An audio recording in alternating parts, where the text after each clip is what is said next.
ఓం శుక్లాంబరధరం విష్ణుం శశివర్ణం చతుర్భుజం ప్రసన్నవదనం ధ్యాయేత్ సర్వవిఘ్నోపశాంతయే అని స్వామివారి నమస్కారం చేసుకున్నాము. మన పోతన భాగవతంలో ఇప్పుడు 4వ స్కందంలో ఉన్నాము. పృథుడి యొక్క ఉపాఖ్యానాన్ని పూర్తి చేసుకున్నాము. ప్రాచీన బర్హి అని ఇంకొక కొత్త ఉపాఖ్యానం మొదలుపెట్టాము. అందులో కొంతవరకు చూస్తూ వచ్చాము. ప్రాచీన బర్హి అని ఉన్నాడు. ఎవరు అంటే పృథువు యొక్క కొడుకు విజితాసుడు కొడుకు హవిర్ధానుడు కొడుకు ఈ ప్రాచీన బర్హికి ఒక 10 మంది కొడుకులున్నారు ప్రచేతసులు అని. ఈ ప్రచేతసులందరూ కూడా పెళ్లి చేసుకుని మీరు పిల్లల్ని కనండి అని వాళ్ళ నాన్న చెప్తే మన కర్దముళ్లాగా ముందు తపస్సు చేసుకోవడానికి బయలుదేరారు. వాళ్లకు రుద్రుడు ఉపదేశం చేస్తూ ఉన్నాడు. ఆ ఉపదేశాన్ని చూసుకుంటూ వస్తూ ఉన్నాం. ఇంకా ఉపదేశం మొదలవ్వవలసి ఉన్నది. ఈలోగా అసలు ఏంటిదంతా మనం చేస్తూ ఉన్నది అని చూసుకుందాము. వాళ్ళకు వాళ్ళు పుట్టారు అని వంశ చరిత్రలు అన్నీ చెప్తే మనకేమి లాభమో. అంటే ఆ వంశంలో ఒకళ్ళ గురించో ఇద్దరు గురించో మనకి కథ చెప్తున్నారా, కథలో కొంచెం ఏదో సాధన వాళ్ళు ఎట్లా చేసుకున్నారని చూపిస్తున్నారు కదా అంటే, అంత మాత్రానికే మనకి కథలన్నీ చెప్తూ వస్తూ ఉన్నారా, ఏం జరుగుతున్నది అని నన్ను ప్రశ్న వేశారు. దాని గురించి నేను మళ్ళీ వ్యాస భాగవతంలో కూడా కొంత చెప్తూ వచ్చాను. ఇక్కడ మళ్ళీ చెప్తాను. ఇవన్నీ కూడా ఒక్కటి కూడా బయట ఉన్న మనుషులు కాదు, బయట ఉన్న ప్రదేశాలు కాదు, బయట ఎక్కడో జరిగిన కథలు కాదు.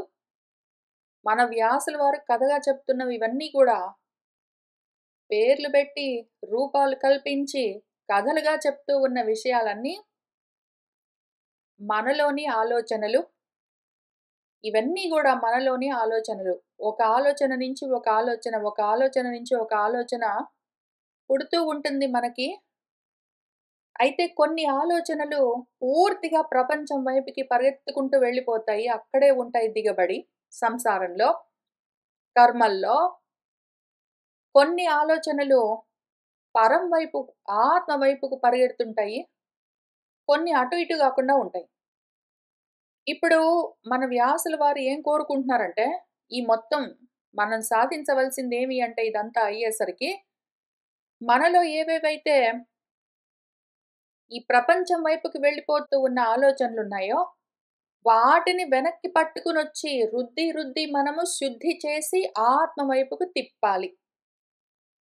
కొన్ని అటు ఇటు కాకుండా ఉన్న ఆలోచనలకు చాలా ఈజీ. లైక్ మన ప్రచేతసుడి లాంటి ఆలోచనలు ఏవైనా ఉన్నాయి అంటే అవి ప్రపంచం వైపుకి వెళ్తున్నాయి. కానీ ఆత్మను కూడా చూస్తున్నాయి కాబట్టి వాటికి కొంత ఉపదేశంతో ఆత్మ వైపుకి తీసుకుని రావచ్చు. గృహస్థాశ్రమానికి వెళ్తే కూడా ఇల్లు పిల్లికునాన్ని ఆలోచనలు అటు తిరిగితే కూడా మళ్ళీ వెనక్కి తేవచ్చు. కొన్ని పృథువు లాంటి ఆలోచనలుంటాయి. కొంచెం గట్టిగానే ప్రపంచంలో ఇరుక్కుని ఉంటాయి. వాటిని కొంచెం ఎక్కువ ఉపదేశాలతో ఎవరు చేస్తారు ఉపదేశాలంటే మనమే చేసుకోవాలి. పృథువికి ఒకసారి ఏదో సనత్ కుమారుడు, ఒకసారి బ్రహ్మగారు, ఒకసారి భగవంతుడు, ఒకసారి ఇంకెవరెవరో వచ్చి రకరకాలుగా ఉపదేశాలు చేశారు అని చూపిస్తారు. ఇన్ని ఉపదేశాలు బయటన్నీ మనం వింటూ ఉంటాం కాక మన మనసులో కలిగే ఆలోచనలకి మనమే మార్గం చూపిస్తూ ఉండాలి. మనమే ఉపదేశం చేస్తూ ఉండాలి. అది ఎట్లా చేయాలి ఏమి అని నేర్పిస్తూ వస్తూ ఉంటారు వ్యాసుల వారు. ఇక్కడ చెప్తున్న పేర్లు ప్రాచీన బర్హైనా సరే, పృథువైనా సరే, ధ్రువుడైనా సరే, ఇంకెవరైనా సరే, నారదుడైనా సరే అన్నీ కూడా నాలోని ఆలోచనలే. నా మనసులో కలిగిన ఆలోచనలే. అంత ఖచ్చితంగా ఎట్లా చెప్పగలవు? అంత ధైర్యంగా, అంత ధాటిగా ఎట్లా చెప్తున్నావు? ఇవన్నీ గూడా మనలో కలిగే ఆలోచనలను ఎట్లా చెప్తున్నావు నువ్వు అంటే, మన వ్యాసుల వారే మనకు ఆ విషయాన్ని చూపిస్తూ వచ్చారు. మనం గూడా చూస్తూ వచ్చాము. దాన్ని చూపిస్తాను. ఇదొక చార్ట్ మనం తయారు చేసుకున్నాం ఇంతకు ముందు. మీకందరికీ ఇది చూడగానే గుర్తొచ్చేసే ఉంటుంది. మళ్ళీ చూపిస్తాను. సో, ఇప్పుడు ప్రచేతసులు ప్రాచీన బర్హి హవిర్ధానుడి నుంచి, హవిర్ధానుడు అశ్వజిత్ నుంచి, అశ్వజిత్ పృథువు నుంచి, పృథువు వేణుడి నుంచి, వేణుడు అంగుడి నుంచి, అంగుడు ఉల్ముకుడి నుంచి, ఉల్ముకుడు చాక్షుష మనువు లేదా చక్షుర్మనువు నుంచి, ఆయన సర్వతేజస్సుడి నుంచి, సర్వతేజస్సుడు వ్యుష్టి నుంచి, వ్యుష్టి పుష్పానుడి నుంచి, పుష్పానుడు వత్సరుడి నుంచి, వత్సరుడు ధ్రువుడి నుంచి, ధ్రువుడు ఉత్తానపాదుడి నుంచి, ఉత్తానపాదుడెక్కడి నుంచి వచ్చాడో వచ్చి మనువు నుంచి. అందుకని మనస్సు శత రూపాలుగా ఉంటుంది. పైగా అనేక రూపాలుగా అనంతంగా ఉండేదేది మనకు? మళ్ళీ మనం భాగవతంలోనే చెప్తూ వచ్చారు. ఒక చిత్తం అని ఉంటుంది. చిత్తం నుంచి అహంకారము అనంతమైన శిరస్సులతో ఉంటుంది కాబట్టి దాన్ని అనంతమని పిలుస్తారు. అది సంకర్షణము. దాని పేరు. ఎందుకు? ఒక దాంట్లో నుంచి ఒక దాంట్లో నుంచి ఒక దాంట్లో నుంచి ఒకటి తీస్తూ ఉంటుంది అని ఆ 2 ఉన్నాయి దానికి. మన 3వ స్కందంలో మీరు అది గూడా గుర్తుపెట్టుకునే ఉంటారు. అందుకనే 3వ స్కందంలో మన వ్యాస భాగవతంలో మనకు నేర్పిస్తూ వస్తూ ఉన్నవి అంత జాగ్రత్తగా చూసుకుంటూ వస్తూ ఉన్నాం. ఎందుకంటే ఫండమెంటల్స్ అన్నీ అందులో చూపిస్తూ వచ్చారు. 26వ అధ్యాయంలో 26th చాప్టర్‌లో మళ్ళీ ఇంతే విషయము. ఇక్కడ చూద్దాం. ఎక్కడొచ్చింది? ఏదో మన చిత్తం ఉంది. అంతఃకరణం గురించి చెప్తూ అంతఃకరణము వాసుదేవంలాగా ఉంటది చిత్తం. లేదా అక్కడి నుంచి అహంకారము 3 విధాలుగా ఉంటుంది. So on so fourth. ఈ అహంకారానికే అనంతం అని పేరుంది.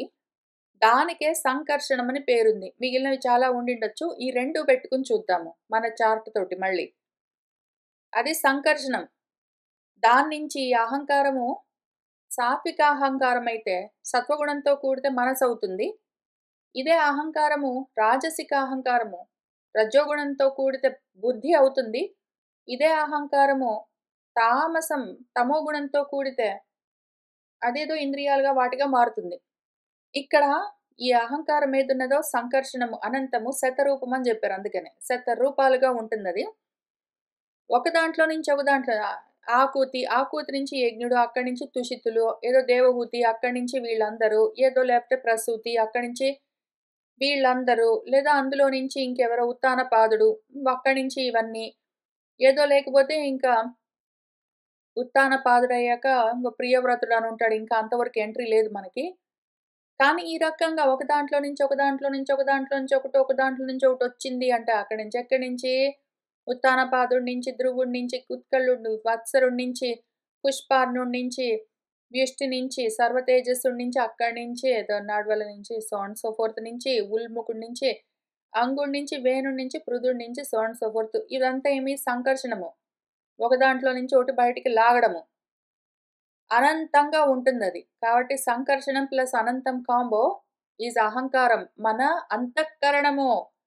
మన అంతఃకరణమే ఇన్ని ఆలోచనలుగా పైకి లేస్తుంది.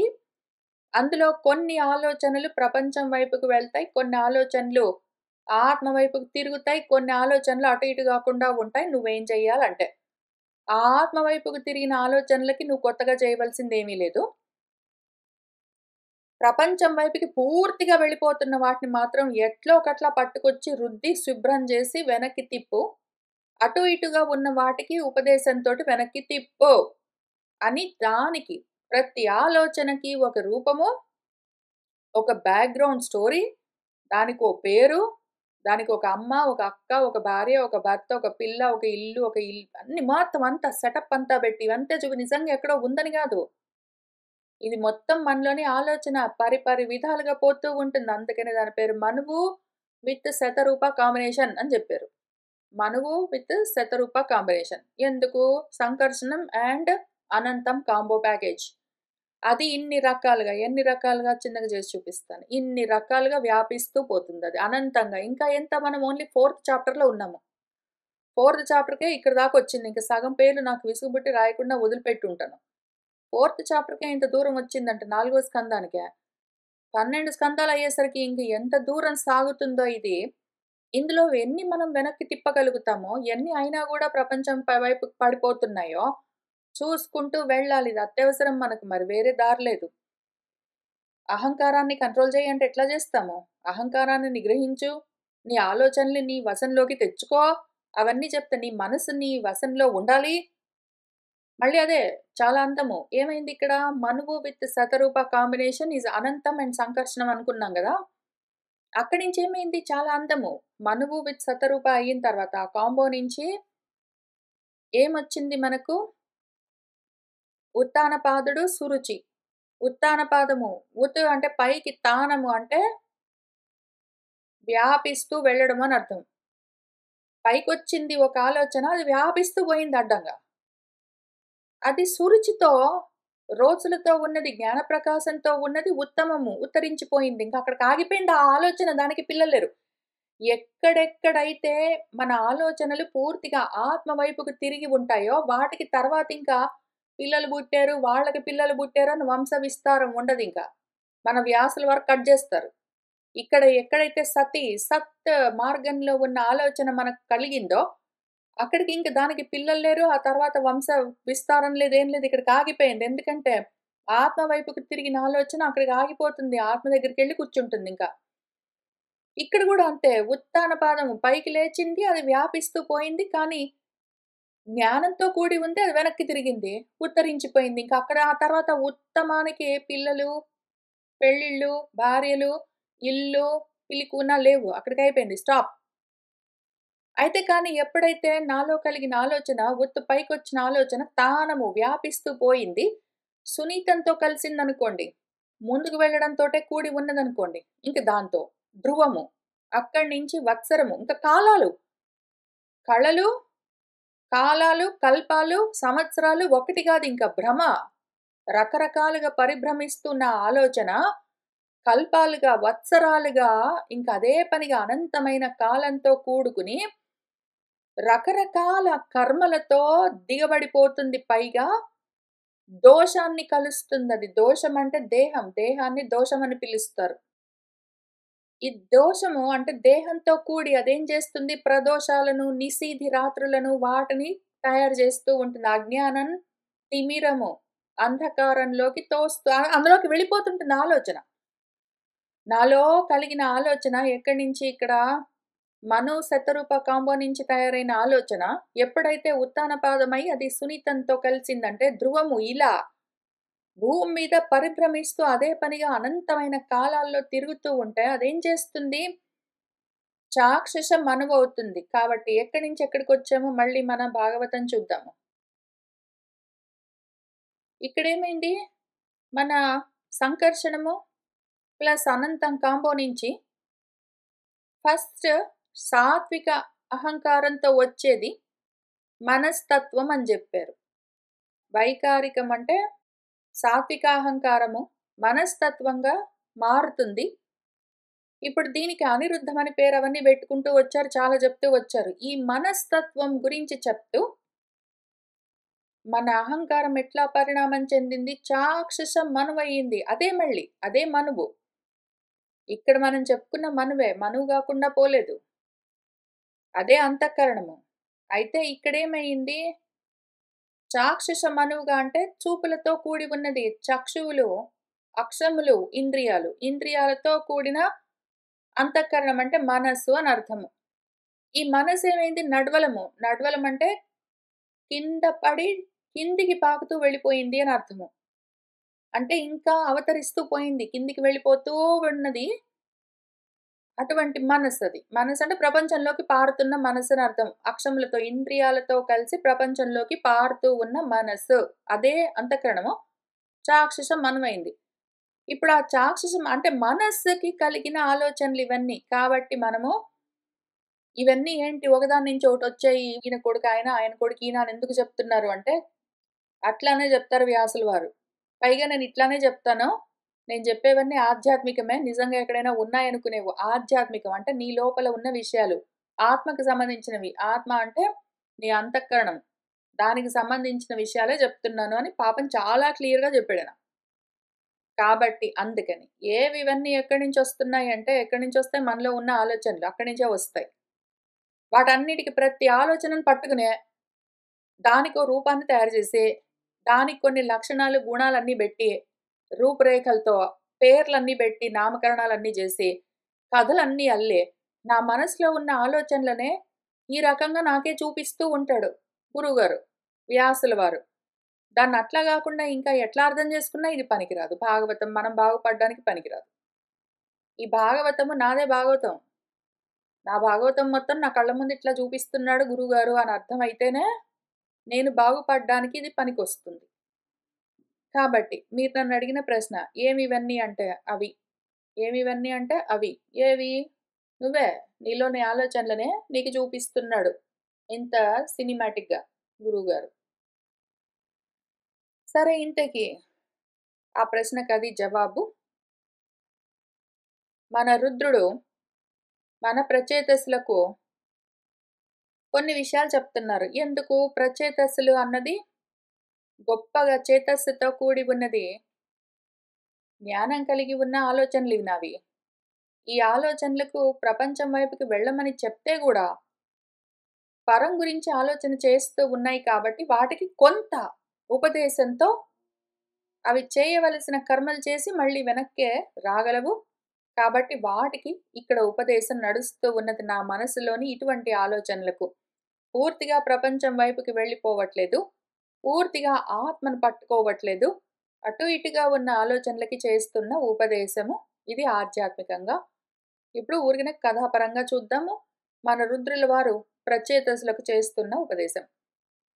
స్వధర్మ నిరతుడైన పురుషుడు అనేక జన్మాంతర సుకృత విశేషంబులను చతుర్ముఖత్వంబునొంది తదంతరంబు పుణ్యాతిరేకంబున నన్నున్ పొంది అధికారాంతంబున అవ్యాకృతమైన హరిపదమును పొందును. కావున మీరు భాగవతత్వము నొందుటం చేసి నాకు ప్రియులై ఉండుదురు. భాగవత జనంబులకు నాకంటే అధిక ప్రియుడు లేడు. కాన వివిక్తంబు జప్యము పవిత్రము మంగళము నిశ్రేయసకరము అయిన నా వచనములను ఆకర్ణింపుడు. స్వధర్మం ఆత్మధర్మముతో కూడి ఉన్న మనిషి ఎవడైతే ఉన్నాడో వాడు మనిషి ఎందుకు మనసుతో ఉన్నవాడు అంటే మనుహు ప్లస్ శతరూప కాంబినేషన్తో ఉన్నవాడు అని అర్థం. వాడొక్కడే ఇవన్నీ చదివి అర్థం చేసుకుని చెప్తున్నది ఏంటో తెలుసుకుని వాడి స్థితిని వాడు పొందగలడు. కాబట్టి మనిషికే మననం చేయగలిగిన వాడికే పైగా మనువు అన్నదానికి మననము ఆలోచన సంకల్పం అని అర్థం ఉన్నది. ఆ విధంగా సంకల్పించి వాడి గురించి వాడు తెలుసుకోవడానికి ప్రయత్నం చేసి పురుష ప్రయత్నంతో సాధించగలిగిన వాడికి ఈ ఉపదేశాలు జరుగుతూ ఉంటాయి. అటువంటి వాడు జన్మాంతర సుకృత విశేషంబులను ఎంతో ప్రయత్నం చేస్తే చతుర్ముఖత్వాన్ని అంటే రజోగుణాన్ని పొందుతాడు. తమోగుణం నుంచి రజోగుణానికి వస్తాడు. ఆ తర్వాత వాడు అక్కడి నుంచి సత్వగుణానికి వెళ్తాడు. ఆ తర్వాత వాడు చివరిగా తన స్థితిని పొందుతాడు. అటువంటి పదాన్ని పొందడానికి మీరు తగి ఉన్నారు. మీరు భాగవత్ తత్వాన్ని తెలుసుకున్నారు. నాకు ప్రియులై ఉన్నారు. నాకు మీ వంటి వాళ్ళను మించి ప్రియుడు లేడు. అందుకని నేను మీకు ఉపదేశం చేస్తాను. ఒక వివిక్తమైన ఏకాంతమైన ప్రదేశంలో కూర్చుని దీన్ని జపంగానో ధ్యానంగానో మీరు ఒకవేళ సాధన చేశారంటే దానివల్ల పవిత్రత మంగళము నిశ్రేయసము కలుగుతాయి. అందుకని నా మాటలు మీరు ఆకర్ణింపుడు వినండి అని చెప్తూ అది ఎట్టిదనినా అని మొదలు పెడుతూ ఉన్నారు. చూస్తూ వెళ్దాము. ఓ ఈశా ఆత్మవేదులైన వారలకు భవదీయ ఉత్కర్షంబు స్వానంద లాభకరంబు గావునన్ అట్టి స్వానంద లాభంబు మాకున్ కలుగవలయును. నీవు పరిపూర్ణానంద స్వరూపుడవు. ఇట్టి సర్వాత్మకుడవైన నీకు నమస్కరింతును అని వెండియును ఇట్లనియే. ఓ ఈశా ఆత్మవేదులైన వాళ్ళు ఎవరున్నారో ఆత్మవేత్తలు ఆత్మను తెలుసుకుంటూ ఉన్న వాళ్ళు ఎవరున్నారో వాళ్లకు నీ యొక్క ఉత్కర్షమైన ఉద్ధతితో ఉన్న స్వానందము కలుగుతుంది. అటువంటి స్వానందము ఆత్మానందము మాకు కూడా కలగాల్సి ఉన్నది. ఎందుకు అంటే నువ్వు ఆనంద స్వరూపము. అటువంటి నీకు సర్వాత్మకుడువైన నీకు నేను నమస్కారం చేస్తున్నాను అని ముందు ఆత్మ నమస్కారం చేస్తూ మొదలు పెడుతున్నారు. ఎందుకు అంటే మనము పూర్తిగా రజోతమో గుణాలతో ఉండి ప్రపంచంలో కర్మలు చేస్తూ ఉన్నంత వరకు కర్మనిష్టలో ఉన్నంత వరకు ముందు పరమాత్మని వేరుగా ఉన్నాడు అని చూపించి, పూజ అవసాన కాలంలో పూజ పూర్తవుతున్న సమయంలో అది నువ్వే అని చెప్పి ఆత్మ నమస్కారం చేసుకోమంటారు. ఇక్కడ చెప్పబడుతున్నది మొత్తము జ్ఞాననిష్టలో ఉన్న వాళ్ళ కోసమే గాబట్టి, ఆత్మ నమస్కారంతోటే మొదలుబెట్టారు. మళ్ళీ ఎందుకైనా మంచిది. ఇక్కడేం జరిగింది? వాసుదేవమన్న పేరున్న చిత్తము. చిత్తానికి వాసుదేవం అని పేరు. అది భగవత్పదం. శాంతం, స్వచ్ఛం, దానికి సత్వగుణం. ఇప్పుడు అక్కడి నుంచి క్రియాశక్తితో కూడి అహంకారం 3 విధాలుగా మారుతుంది. అదే మహత్తత్వం అంటే మన చిత్తము మహదాత్మకం అంటే మహత్తుగా ఉంటుందది. వాసుదేవం అన్న పేరు. అది ఇప్పుడు వైకారికం, తైజసికం, తామసికం ఉంటుంది. ఎప్పుడైతే మన అహంకారము అంటే మన అనంతము సహస్ర శిరస్సులతో శతరూపాలుగా ఉండి సంకర్షణం చేస్తూ ఉంటుందో అక్కడి నుంచి వైకారిక అహంకారము మన సాత్విక అహంకారము మనస్తత్వంగా మారుతుంది. దాని పేరు అనిరుద్ధము. అది ఋషికాలకు అధీశ్వరుడై ఉంటుంది. అవన్నీ ఉంటాయి. తర్వాత తైజస అహంకారం, రాజసిక అహంకారం బుద్ధిగా మారుతుంది. బుద్ధి తత్వము. ఇక్కడ దానికి పేరు చెప్పలేదు. 4వ అధ్యాయంలో దానికి ప్రద్యుమ్నుడు అని చెప్పారు. ఎన్నొచ్చాయి మనకి? చిత్తం వాసుదేవం, అహంకారం సంకర్షణం, మనస్సు అనిరుద్ధం, బుద్ధి ప్రద్యుమ్నం. వాటి లక్షణాలు అవి మనం చూసుకుంటూ వస్తూ ఉన్నాం 2 భాషల్లో కాబట్టి మీకు దీని గురించి అనుమానం ఉండదు. ఇప్పుడు నేను ఈ పద్యం చదువుతాను. పట్టుకోండి. చాలా సులువు. దేనికి నమస్కారం చేస్తున్నామో తెలుస్తుంది. పంకజనాభాయ సంకర్షణాయ శాంతాయ విశ్వప్రబోధాయ భూత సూక్ష్మేంద్రియాత్మనే సూక్ష్మాయ వాసుదేవాయ పూర్ణాయ పుణ్యాయ నిర్వికారాయ కర్మ విస్తారకాయ క్షేత్రపాలాయ త్రైలోక్యపాలకాయ సోమరూపాయ తేజోబలాఢ్యాయ స్వయం జ్యోతిషే దురంత్యాయ కర్మ సాధనాయ పరాపురుషాయ యజ్ఞరేతసే జీవతృప్తాయ పృథ్వీరూపకాయ లోకాయ నభసే అంతకాయ విశ్వయోనయే విష్ణవే జిష్ణవే నమోస్తుతే స్వర్గాపవర్గ సుద్వారాయ సర్వరసాత్మనే పరమహంసాయ ధర్మపాలాయ సద్హిత ఫలరూపకాయ కృష్ణాయ ధర్మాత్మనే సర్వశక్తియుక్తాయ ఘన సాంఖ్యయోగీశ్వరాయ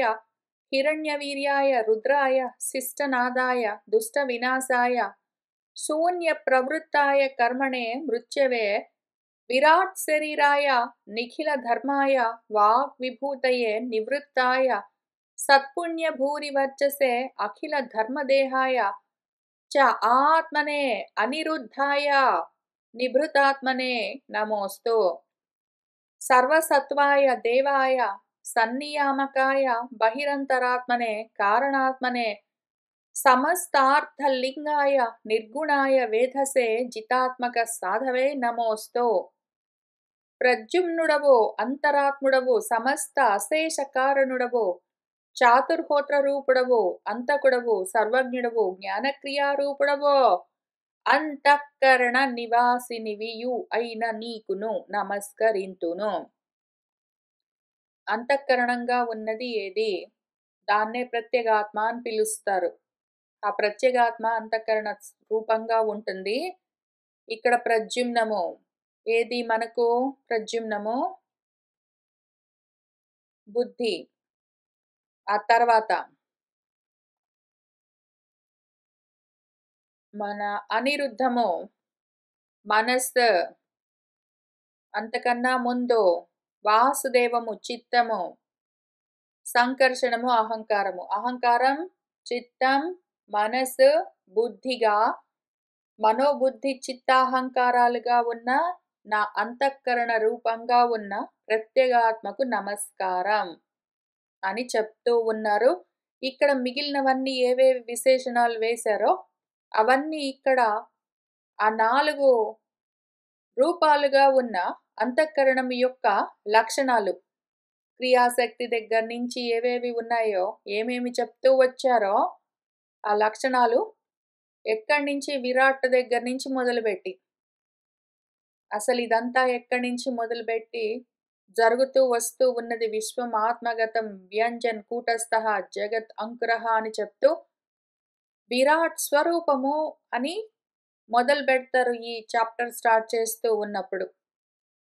ఇంకా అక్కడి నుంచి మొత్తం అవన్నీ చెప్తూ వచ్చారు. చాలా రకాల లక్షణాలు, గుర్తులు, చిహ్నాలు. టెక్స్ట్గా చెప్పిన వాటిని ఇక్కడ స్తుతి రూపంలో చెప్తూ ఉన్నారు. కాబట్టి మనకు కొత్త విషయం కాదు, చదువుకుంటూనే వస్తూ ఉన్నాము. నాలోనే నేనుగానే, నా అంతఃకరణంగా ప్రత్యేగాత్మగా ఉన్న నాకు ఆత్మ నమస్కారం నేనే చేస్తూ ఉన్నాను. పంకజనాభుడికి, సంకర్షణుడికి అదెట్లా ఉంటుంది? శాంతత్వం, విశ్వప్రబోధనము, అన్నింటినీ మేల్కొల్పేది. భూత సూక్ష్మ ఇంద్రియ ఆత్మ, అది పంచభూతాలుగా, సూక్ష్మేంద్రియాలు పంచ సూక్ష్మ భూతాలుగా, ఇంద్రియాలుగా, సూక్ష్మాయ మళ్ళీ సూక్ష్మ రూపంగా దానిపాటికది వాసుదేవాయ, వాసుదేవుడిగా ఉంటుంది. దాని పేరే చిత్తము. అది మహత్తుగా ఉంటుంది, పూర్ణంగా ఉంటుంది. పుణ్యము, పరిశుద్ధమది, నిర్వికారము. కర్మ విస్తారకాయ, కర్మలు మొత్తం అన్ని ఎక్కడి నుంచి సంకర్షణ నుంచి విస్తరిస్తూ ఉంటాయి.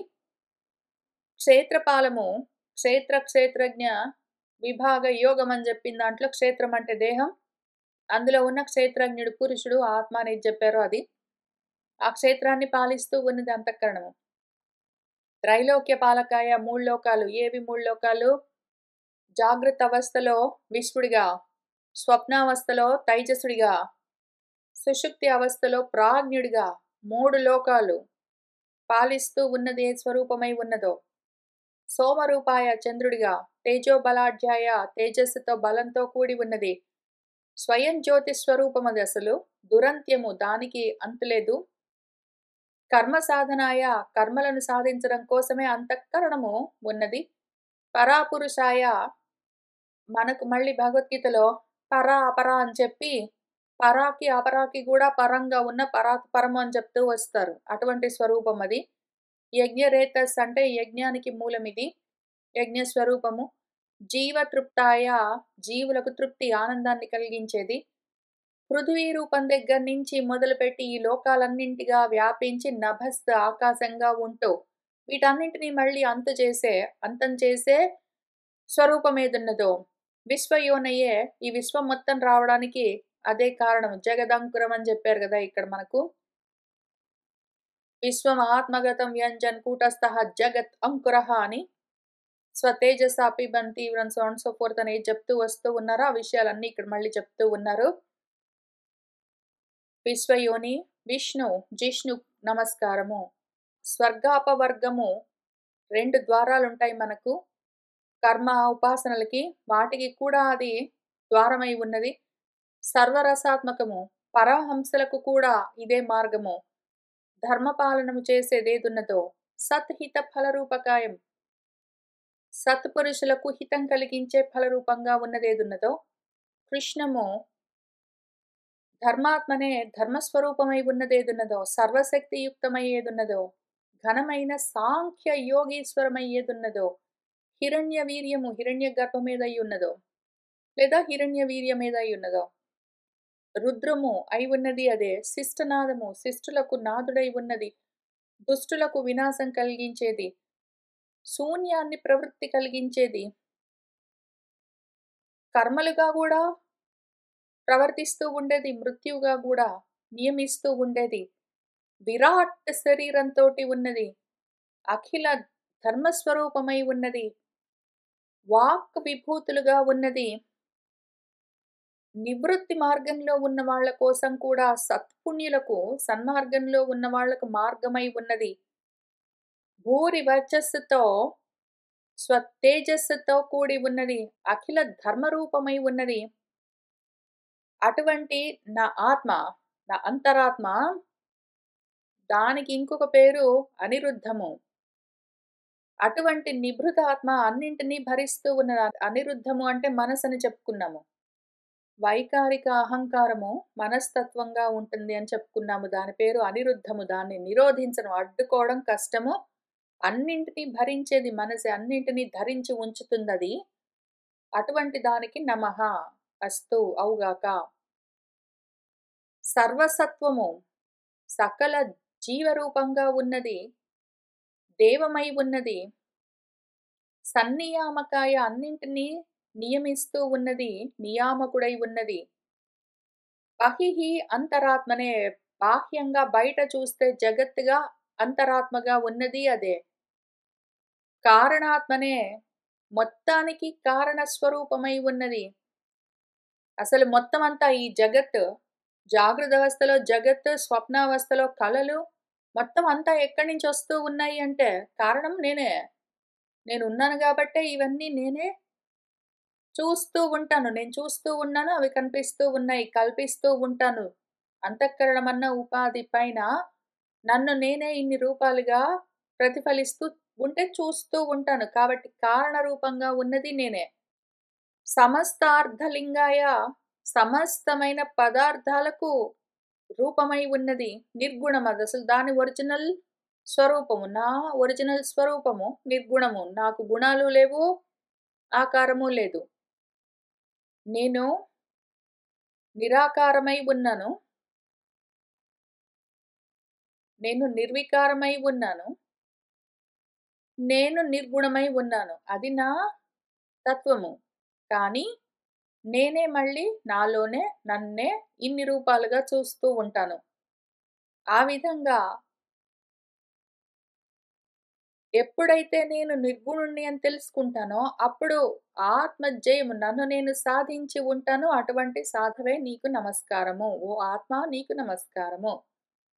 లేదా ఇంకొక రకంగా ప్రద్యుమ్నుడిగా కూడా ఉంటాను నేను. బుద్ధిగా ఉంటాను అంతరాత్మగా. సమస్త అశేష కారణము బుద్ధి వల్లే మొత్తం అన్నీ కలుగుతూ ఉంటాయి. చాతుర్హోత్ర రూపము ఏదో యజ్ఞ స్వరూపంగా కూడా బుద్ధి ఉన్నది అంటేనే కర్మలు చేస్తూ, యజ్ఞాలు చేస్తూ వ్యాపిస్తూ ఉండేది. లేదా వాటన్నింటినీ బుద్ధి కావాలంటే అంతం చేయొచ్చు కూడా. అన్నింటినీ తెలుసుకుంటూ ఉండే సర్వజ్ఞ స్వరూపం జ్ఞానము. ఆ విధంగా జ్ఞానక్రియా రూపము ఏదై ఉన్నది జ్ఞానక్రియా రూపం మళ్ళీ ఇక్కడికెళ్దాము. ఏదైతే తైజసాత్ రజోగుణంతో కూడి అంతఃకరణము అహంకారం ఒకవేళ వికారం చెందితే అది బుద్ధిగా మారుతుంది. అది బుద్ధేహ లక్షణం అని చెప్పారు. దీనికి క్రియా జ్ఞాన విభాగాలు రెండుంటాయి.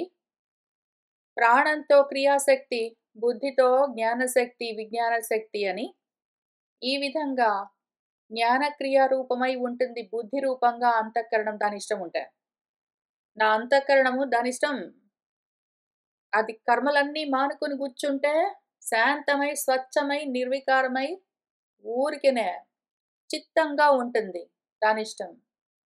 ఒకవేళ నాకు ఇష్టం అంటే నేను అహంకర్త భావంతో నేను బయలుదేరానంటే అప్పుడు నేను 3 గుణాలను తగిలించుకుని రజోగుణం పైకొచ్చుంటే బుద్ధిగా మారుతాను. సత్వగుణం పైకొచ్చుంటే మనసుగా మారుతాను. తమోగుణం పైకొచ్చుంటే ఇంద్రియాలుగా ఉండి ఏవో నడుస్తూ ఉంటుంది. చూస్తూ ఉంటాను. ప్రాణాలు అవన్నీ అక్కడి నుంచే వస్తాయి. రకరకాల తన్మాత్రలు అవన్నీ గూడా జగత్తంతా. ఆ రకంగా అన్ని రూపాలు నావే. అందుకని మనువు శతరూప సంకర్షణము అండ్ అనంతం అని చూసుకున్నది అందుకనే. మొత్తం అన్ని రూపాలు నావే. అటువంటి అంతఃకరణం ఏదున్నదో, అక్కడ ఉన్న నేనేదున్నదో అటువంటి నాకు నమస్కారం. అనగా దేవా భవత్పద వనరుహ సందర్శనేచ్ఛ వరలిన మాకున్ విను వైష్ణవ సత్కృతమై ఎనయు భవద్దర్శనంబు నీవే మహాత్మా. నీ పాదాలను దర్శించాలన్న ఇచ్ఛ కోరికతో ఉన్న మాకు నీ దర్శనం కలిగింది మాకు. ఎందుకు అంటే అది ఎటువంటి గొప్ప విషయం అంటే అనగా సకలేంద్రియ గుణ అంజనమును భక్త ప్రియంబు జలద శ్యామము సౌందర్య సమగ్రము అనుపమము నిఖిల మంగళావహము అగుచున్ సకల ఇంద్రియ గుణా అంజనము గుణాలతో సకల ఇంద్రియ గుణాలతో కూడి ఉన్నది. భక్తులకు ప్రియమైంది. జలదశ్యామము మబ్బుల్లాంటి నల్లటి నలుపుతో నీలవర్ణంతో ఉన్నది. సౌందర్యము సుందరంగా సమగ్రంగా ఉన్నది. అనుపమం సాటి లేనిది.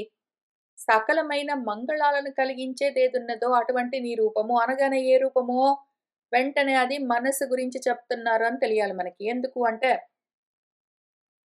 యత్ విదుహు హి అనిరుద్ధాఖ్యం ఋషికాణం అధీశ్వరం. ఋషికాణం అధీశ్వరం అంటే సకలేంద్రియ గుణాంజనము. శారద ఇందీవరశ్యామం నల్ల కలువ పూల వంటి నలుపుతో ఉన్నది. అదిగో మనకొచ్చింది. ఎక్కడొచ్చింది? జలదశ్యామం. సౌరాధ్యం యోగిభిః శనైః యోగుల చేత ఆరాధించబడేది. భక్త ప్రియము, అనుపమము, నిఖిల మంగళము అని ఏవేవి చెప్తున్నారో వెంటనే మనకు గుర్తు రావాలి దేని గురించి చెప్తున్నారో. మళ్ళీ ఆశ్చర్యపోరాదు మనము. ఇంక దేని గురించో ఏంటో చెప్పేస్తున్నారు మన వాళ్ళని కాదు. వ్యాసుల వారు ఒక్కటే సబ్జెక్ట్ ఆయనకి, టాపిక్ ఒక్కటే ఆయనకి ఆత్మ. ఆత్మతత్వము, అధ్యాత్మం తప్ప ఆయన వేరేది చెప్పనే చెప్పరు. కాబట్టి ఆయన చెప్తున్నది నాలో ఎక్కడుంది ఏమని చూసుకోవాలి. ఆయన చాలా ఇంత క్లియర్‌గా ఎక్స్‌ప్లెయిన్ చేస్తారు పాపం. ముందు థియరీ చెప్పి, థియరీలో మొత్తం అన్నీ చెప్పి, దాన్నే మళ్ళీ రకరకాలుగా మనకు అందిస్తుంటారు. మనం కన్‌ఫ్యూజ్ అవ్వరాదు. మళ్ళీ దేనికి దానికి వేరువేరుగా చూసుకోరాదు. అళికులోపమ లసత్ అలక శోభితమగు అమృతాంశు రేఖా నిభానమును సమకర్ణ దివ్య భూషా ప్రభా కలితంబు సుందర భ్రూనాస సురుచిరము సలలిత కుంద కుట్మల సన్నిభ ద్విజపూరిత స్నిగ్ధ కపోల యుగము పద్మ పలాస శోభన లోచనము మందస్మిత అపాంగ సుందరము సస్మితాలోక సతత ప్రసన్న ముఖము కంబు సుందర రుచిర మంగళగళము హారమణికుండల ప్రభాపూర కలిత చారు మృగరాజ సన్నిభ స్కందయుతము అని ఇక్కడ కొంచెం ఒక ధ్యాన వస్తువుని చెప్తూ ఉన్నారు. కష్టం కదా. నా అంతఃకరణము ఏదో నా మనసు, నా బుద్ధి, నా చిత్తము, నా అహంకారం రూపంలో ఉన్న నన్ను నేను ధ్యానం చేయాలంటే నాకు కొంచెం కష్టం అనిపిస్తే, సరే పట్టు ఒకటి పెట్టుకో, మనసు రూపంగా పెట్టుకో. అది ఎంత అందంగా ఉన్నది అని. ఆ అంతఃకరణంలో నీలో అంటే నీ శరీరంలో అంటే స్థూల దేహంలో రక్తం, మాంసం, మలం, మజ్జ ఇట్లా కాదు. నీలో అంటే లోపల నీ అంతః ఏదున్నదో అక్కడ ఒక కరణం, ఉపకరణం ఉన్నది, ఉపాధి. అందులో నిన్ను నువ్వు చూసుకో. దాన్నే ఆ ఉపాధినే నీ అంతఃకరణాన్ని, నీ లోపల ఉన్న ఉపకరణాన్ని, టూల్‌ని, ఉపాధిని పెట్టుకుని అద్దంలాగా నిన్ను నువ్వే చూసుకో. మనసు, బుద్ధి, చిత్తం, అహంకారం అంటే చూసుకోవడం నీకు రావట్లేదు. వాసుదేవం అనిరుద్ధం ప్రద్యుమ్నం సంకర్షణం అంటే ఏవో కథలన్నీ గుర్తొస్తున్నాయి. ఇప్పుడేం చెయ్యాలి నేను అంటే ఒక్కటి పెట్టుకో. దాన్ని నేను వర్ణిస్తాను. నీ మనస్సులో ఇటువంటి రూపం ఒకటి ఉంది అనుకుని, అది ఆత్మస్వరూపం అనుకుని దాన్ని నువ్వు భావన చేస్తూ ధ్యానం చెయ్యి అని ఒక ధ్యాన రూపాన్నిస్తున్నారిక్కడ. అళికులోపమ లసత్ అలక శోభితమగు అమృతాంశు రేఖ నిభ ఆననము. అళికులము, అళి అంటే తుమ్మెదలు, కులము అంటే సమూహము. తుమ్మెదల సమూహంతో ఉపమా పోలిక. గండు తుమ్మెదలు ఒక్క చోట గుమిగూడి ఉంటే ఎట్లా గుండ్రంగా గుండ్రంగా ఉంటాయి, దట్టంగా ఉంటాయి, వంపు తిరిగి ఉంటాయి, నున్నగా ఉంటాయి, నల్లగా ఉంటాయి, నిగనిగలాడుతూ గదా! ఆ రకంగా లసత్ ప్రకాశిస్తున్న అలకలు, ముంగురులు ఉన్నాయనుకో. అటువంటి గండు తుమ్మెదల్లాగా గుండ్రంగా, నున్నగా, దట్టంగా, నిగనిగలాడుతూ ఉన్న ముంగురులతో శోభిల్లుతూ ఉన్న అమృతాంశు రేఖ ఏదో చంద్రరేఖ వంటి నిభము లాంటి ఆననము ముఖమున్నదనుకో. నీ అంతఃకరణములో నీ లోపల ఒక అందమైన నిండు చంద్రుడు, ఇక్కడ రేఖ అని చెప్పారు. చంద్రరేఖలాగా. మీకు కావాలంటే చంద్రరేఖ అనుకోండి, లేదా నిండు చంద్రుడు అనుకోండి.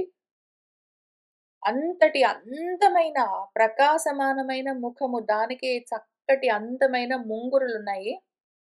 గాలి కదులుతున్నాయి. ఆ ముఖానికి సమమైన కన్నములున్నాయి. చెవులు కరెక్ట్‌గా అందంగా అటు ఇటు అమర్చి ఉన్నాయి. దివ్యమైన భూషా ప్రభా కలితంబు అందమైన దివ్యమైన ఆభరణాలతో అలంకరించబడి ఉన్నాయి ఆ చెవులు. అట్లానే సుందరమైన భ్రూ నాసా సురుచిరము.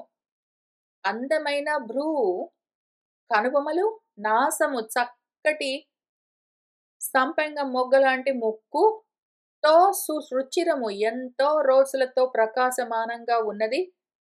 సలలిత కుంద కుట్మల సన్నిభ ద్విజపూరిత స్నిగ్ధ కపోల యుగము.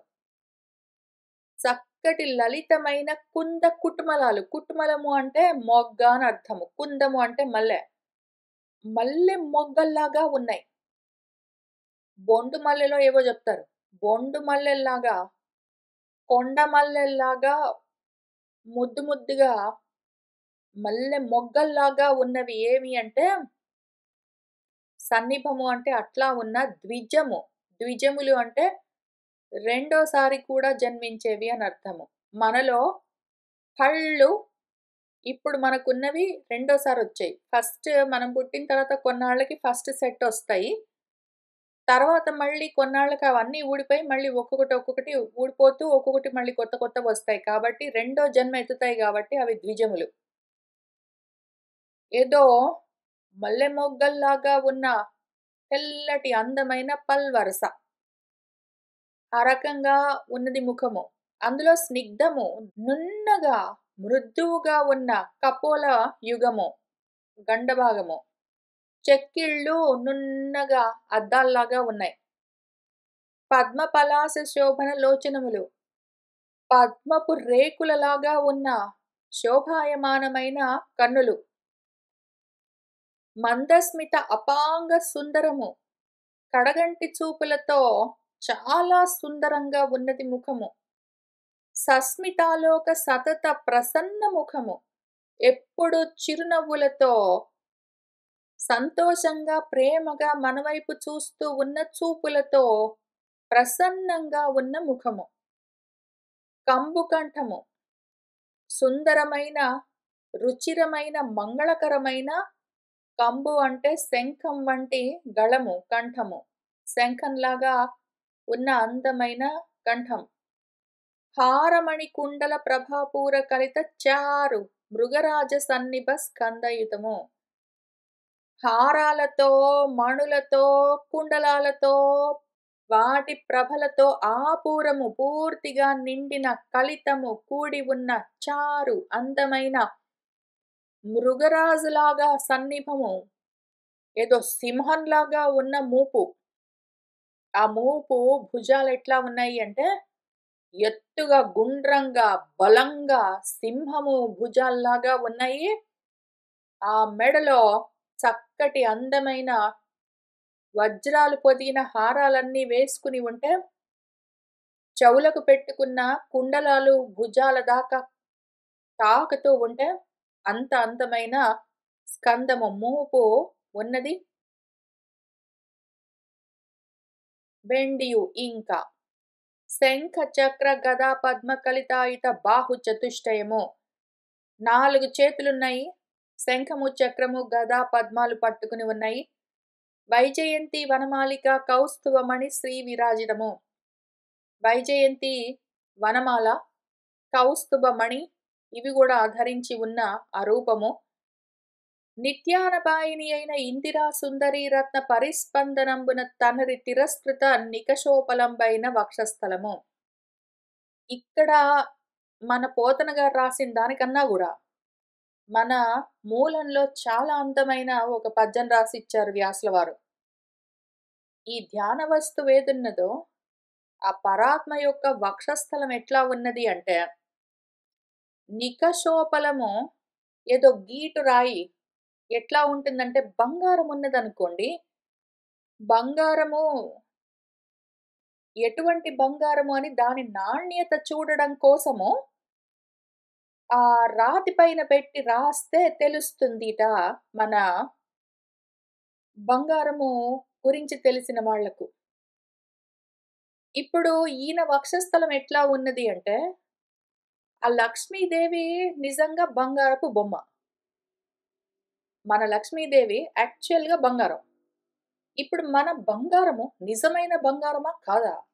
అని చూడ్డానికి వీలుగా ఈయన గుండెలు అట్లా ఉన్నాయిట. మన పరమాత్మ యొక్క వక్షస్థలము ఆయన గుండెలెట్లా ఉన్నాయంటే కర్రకు తేలి బండరాతుల్లాగా అవి గూడా మామూలు ఇట్లాంటి బండరాయి గాదు. బంగారాన్ని సానబెట్టడానికి నిజమా? కాదా? నికార్సా? లేదా? అని తెలుసుకోవడానికి చూడ్డానికి కావలసిన ఏ గీటురాయి ఉంటుందో అట్లా ఉన్నదిట ఈయన వక్షస్థలం. దాని మీద మన బంగారం. ఉచ్ఛ్వాస నిశ్వాసంబులన్ చంచలంబులైన వళిత్రయ రుచిర ప్రకాశమాన దళోదరము.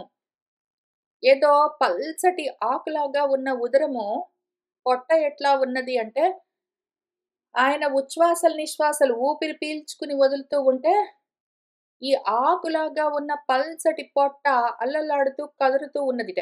3 ఏవో వళులతో. పూర్వ వినిర్గత నిఖిల విశ్వంబునన్ ప్రవిష్టంబు జేయురీత్నందు సలిలావర్త సన్నిభ గంభీర నాభి వివరము. నాభి వివరము అంటే బొడ్డు. ఇంతకు ముందు ఎన్నో సార్లు విశ్వం అందులో నుంచి బయటికొస్తూ ఉన్నది. మళ్ళీ లోపలికెళ్తూ ఉన్నది కాబట్టి, విశ్వం మొత్తం అక్కడి నుంచే బయటికొస్తుంది. అందులోకే మళ్ళీ వెళ్తుంది అని చూపించడానికి ఆ ఎంట్రన్స్ వే లాగా, డోర్ వే లాగా ఉన్నది ఆ నాభి బొడ్డు అని చూపిస్తూ ఉన్నారు. పంకజ కింజల్క విభాసిత దుకూల నిబద్ధ కనక మేఖలా కలాప శోభిత శ్యామ పృథు నితంబ బింబము.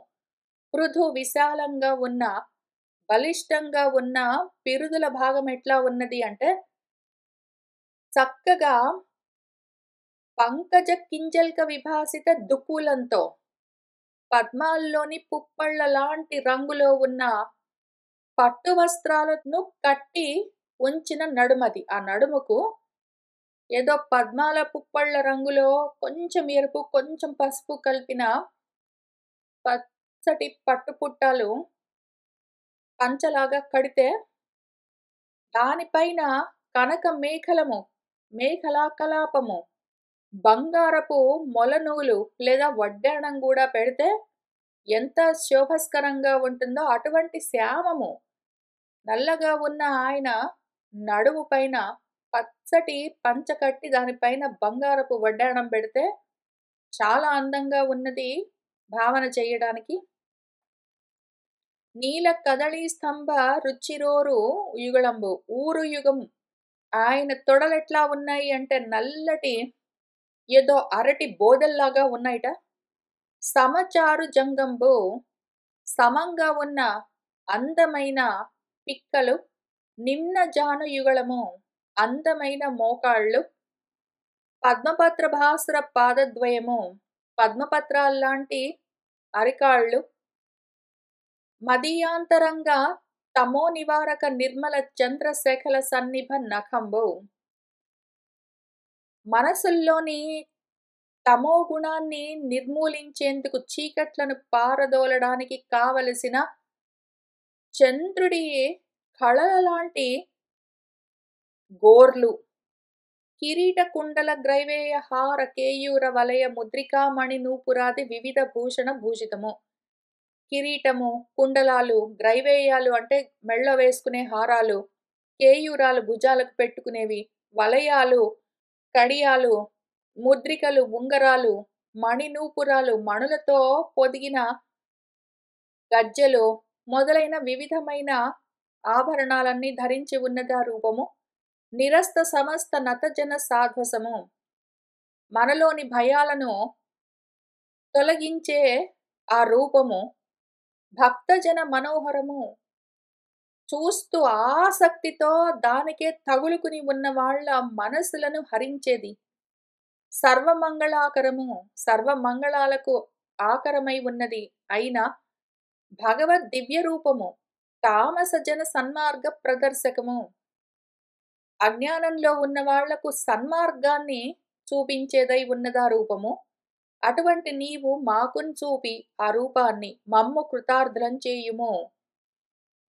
అటువంటి రూపము మాలో కూడా ప్రకాశించాలి అని కోరుకుంటూ ఆత్మకు పరిశుద్ధి నర్దించు వారికి ధ్యేయ వస్తువు భగవద్ దివ్యమూర్తి అంచిత స్వర్గరాజ్యాభిషిక్తునైన సమధిక స్పృహణీయతముడవు నీవు సద్భక్తియుత భక్త జన సులభుడవు దుష్టాత్మకులకు కడు దుర్లభుడవు ఆత్మ దర్శనులకు అరయ గమ్యుడవు అయి అర్ధిన్ విలసిల్లుదువు అనగచరిత. ఇట్టి నిఖిల దురారాజ్యును ఈశును నిన్ను నెరయ సుజనులకైన వర్ణింపరాదు. వరల ఎవ్వడు పూజించో వాడు విడువజాలునే పద్మదళ నేత్ర ఓ సచ్చరిత్ర. ఆత్మకు పరిశుద్ధి అర్థించు వాళ్ళు చిత్తశుద్ధి కావాలని ఎవడైనా కోరుకుంటే అటువంటి వాళ్ళకి ఇది ధ్యేయ వస్తువు, ధ్యాన వస్తువు. ఇది చిత్తశుద్ధి కావాలని కోరుకునే వాళ్ళు దీన్ని ధ్యాన వస్తువుగా పెట్టుకుని ధ్యానం చేయొచ్చు. ఇది ధ్యేయము. అటువంటి దివ్యమూర్తి ఇది. స్వర్గమో రాజ్యమో కావాలని కోరుకునే వాళ్లకు కూడా కమనీయమైన స్పృహణీయమైన రూపం ఇది. సత్తు గురించిన భక్తి కలిగిన భక్తులకు సులువుగా ఈ రూపము పట్టుబడుతుంది. దుష్టాత్మ దుష్ట బుద్ధి కలిగిన వాళ్లకు, ప్రపంచం వైపుకి వెళ్ళిపోయే వాళ్లకు మాత్రం ఈ రూపము వెంటనే ధ్యానంలో కుదరకపోవచ్చు. ముందే మనసు చిన్నబుచ్చుకోవాల్సిన అవసరం లేదు. ఇటువంటి రూపము మనసులో కనిపించట్లేదు, అది నిలబడట్లేదు అంటే ధ్యానం ఇంకా కొంచెము తీవ్రతరం చెయ్యాలి. మనసు ప్రపంచం వైపుకు వెళ్ళిపోతూ ఉంటే లోపల ఇటువంటి రూపాన్ని తదేకంగా ధ్యానం చెయ్యాలి అంటే మనసు నిలబడకపోవచ్చు. ఇంకా కొంచెం ఎక్కువ అభ్యాసం చేయవలసి ఉంటుంది. దుర్లభము, కొంచెం కష్టమే, కానీ కుదరదని చెప్పలేము, అసలే రాదు అని అనలేము. కానీ ఎవరికైతే ఆసక్తి ఉంటుందో, ప్రాపంచికమైన విషయాల పట్ల ఆసక్తి తక్కువ ఉండి సత్తు గురించిన ఆసక్తి ఎక్కువ ఉంటుందో వాళ్ళకి ఇది సులువుగా ఈ ధ్యాన వస్తువు పట్టుబడుతుంది. ఇటువంటి రూపాలు మనసులో నిలబెట్టుకోవడం చాలా ఈజీగా కుదురుతుంది. ఆత్మ దర్శనులకు అరయ గమ్యుడవు. ఆత్మ దర్శనం చేసే వాళ్లకు ఇది గమ్యము, ఇది ధ్యేయ వస్తువు. దీన్ని పెట్టుకుని ప్రయత్నం చేస్తే అది జ్ఞేయ వస్తువు, గమ్యము. చేరడం చాలా సులువు. ఆ విధంగా ఈ అర్ధిన్ విలసిల్లుదువో, ఈ రకంగా ఉంటావువో అనగచరిత. ఇట్టి నిఖిల దురారాధ్యుడి, నువ్వు దురారాధ్యుడి, నిన్ను ఆరాధించడం కష్టమో అటువంటి నిన్ను ఈశ్వరుణ్ణి ఎవరైతే సుజనులు ప్రయత్నం చేస్తారో వాళ్ళు కూడా వర్ణించి చెప్పడం కష్టము. కానీ ఎవడైనా ఒక్కసారి దాన్ని పట్టుకున్నాడంటే మాత్రం ఇంక దాన్ని ఎవడైనా సరే విడవగలడా? విడవడం చాలా కష్టము అని చెప్తూ ఉన్నారు. మనము ఇవాల్టికి ఇక్కడికి ఆపుదాము. వచ్చే వారం ఇక్కడి నుంచి మళ్ళీ ఇంకా కొన్ని పద్యాలకు అర్థం చూస్తూ ముందుకు వెళ్దాం. ఇవాల్టికి ఇక్కడికి ఆపుతున్నాను. సర్వం శ్రీకృష్ణ పరబ్రహ్మ పాదారవిందార్పణమస్తు.